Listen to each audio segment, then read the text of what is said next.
যে কোনো ব্যক্তি জুলাই যুদ্ধে নিহত হয়েছে তাদেরকে সরকারি ভাবে অনুদান ইনশাল্লাহ দেওয়া হবে।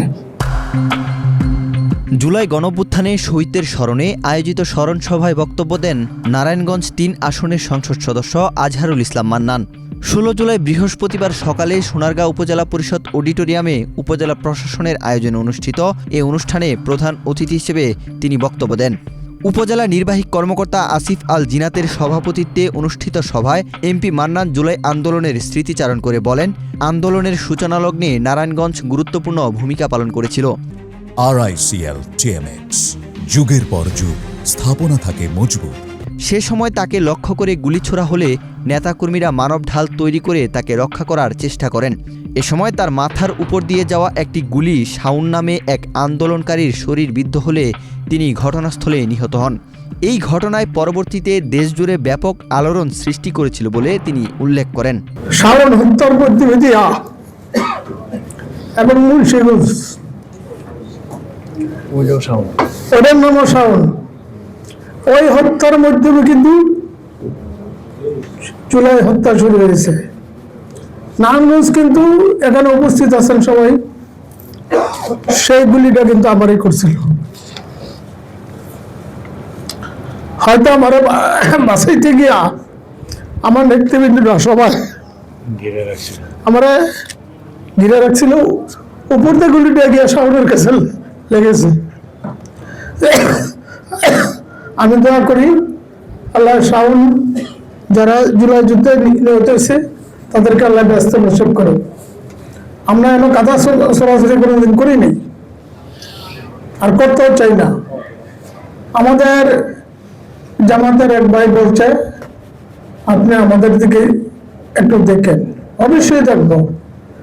আমি সরকারি বাজে যতটুক আমরা বরাদ্দ পেয়েছি, আমাদের ইউনিয়ন মহোদয় সাহেব সহ ইঞ্জিনিয়াররা যারা পিও সব আছে, সারা সোনারগাঁয়ে প্রত্যেকটা ইউনিয়নে কিন্তু আমি সমান বাজায় ভাগ করে দিয়েছি। এই জুলাই হত্যা, জুলাই আন্দোলন, এটা বাংলাদেশের আওয়ামী লীগ ছাড়া প্রত্যেকটা দলের এবং সাধারণ মানুষের এটা ভাগিদার। আমরা বলবো না যে অমুকে আন্দোলন করে না অমুকে করছে। আন্দোলন করার সাহস সবার হয় না, কিন্তু বাংলাদেশ জাতীয়তাবাদী দল এটা শহীদ প্রেসিডেন্ট জিয়া রহমানের মৃত্যুর পরের থেকে এই রাজপথ আন্দোলন শুরু করছে, এখন পর্যন্ত আছে সে আন্দোলনে। আমি আমাদের ভাইদেরকে বলবো, আপনাদের কোনো কিছু দরকার হইলে মসজিদ বা কোনো মাদ্রাসা সেটা লিস্ট দিবেন, আমরা সরকারি ফান্ড যদি পাই আপনাকে দিবে। কিন্তু আমি কিন্তু এই সোনারগাঁয়ে এই পর্যন্ত কতগুলি মসজিদে দিছি, অনেক মসজিদে কিন্তু দিছি এবং অনেক ছোট ছোট রাস্তাঘাট কিন্তু দিছি।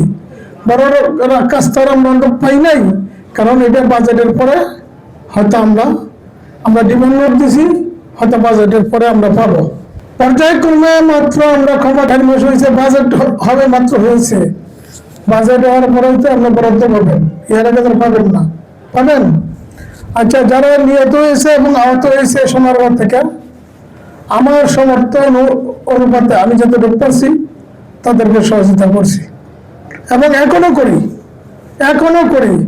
এই যে ঈদ গেল, ঈদের মধ্যেও কিন্তু করছি। আমি কিন্তু প্রত্যেকের বাসায় গরুর মাংস পাঠাইছি আমার সমর্থ অনুমতে। আমি কই না যে তোমরা কি করছো, এটা কিন্তু আমি কইতে যাবো না।